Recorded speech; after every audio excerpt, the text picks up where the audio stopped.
So I believe that communication is one of those things that when you first hear it, you think you understand it and you know exactly what you're talking about. You can define it perfectly, but when you read more into it, like this chapter kind of shows all the details into what communication really is and the layers that it has, that you see that there's so much more that you can do to improve the way that you're communicating, especially as a supervisor, the way that you are leading and directing your team, the way that you're communicating upward with your higher ups, and making sure that that everything is you're taking into consideration, that everything you say matters, especially in written memos, and that not everyone is seeing the world through your lens, which I really felt like this chapter did a really great job in highlighting to me the importance that I never really think about, the subconscious layer that comes along with that.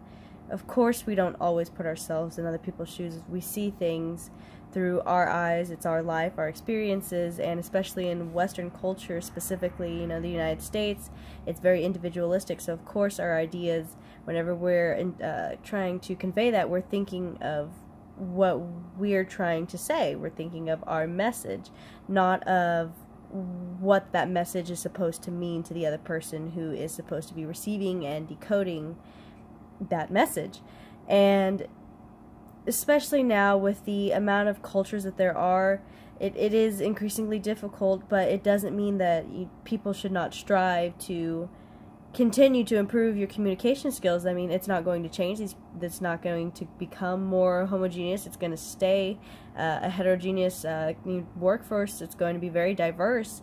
And so it's no longer just maybe you should think of these. These are the essentials of effective communication. You have to think of the other cultures. You have to educate yourself and want to know more to be a good leader. So if your team is falling short, or they're not meeting their standards, or it's not what you're wanting, you have to stop and ask yourself, are they just not performing? Do you just have a team of poor employees, or are you not getting across what message you need to be getting to them?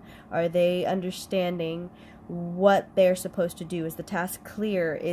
Did they even understand that you wanted them to do something? Did you give them a good rubric or something in writing to show exactly the criteria of something?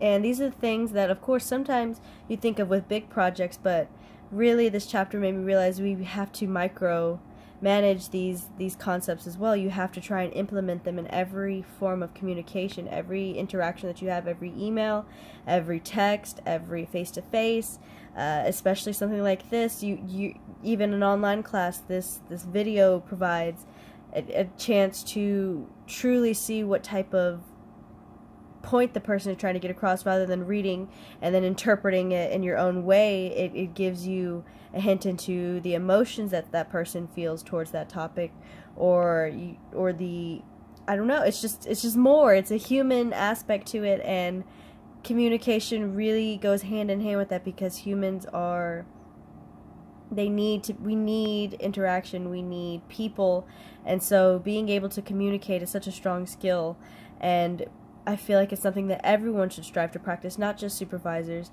but everyone, family members, even associates, should continue to strive to communicate better amongst each others and with their supervisors, so that they don't feel that their ideas are being neglected, or that they're not being taken care of, their needs are being met, and that the supervisors know that what they're asking is going to be done, and that their standards are clear, and overall everyone can just benefit from effective communication. And I hope that my example kind of highlights that you have to want to help that other person, or to understand that other person, for that communication to work, because if not, it's easy just to say,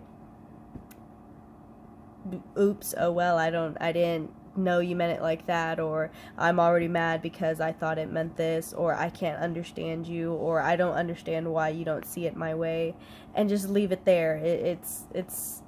It's definitely not something you want in the workplace, and it's not something that you should really want in any part of your life. So I'm glad I got to read this chapter, and it helped me think a little bit more about my daily interactions.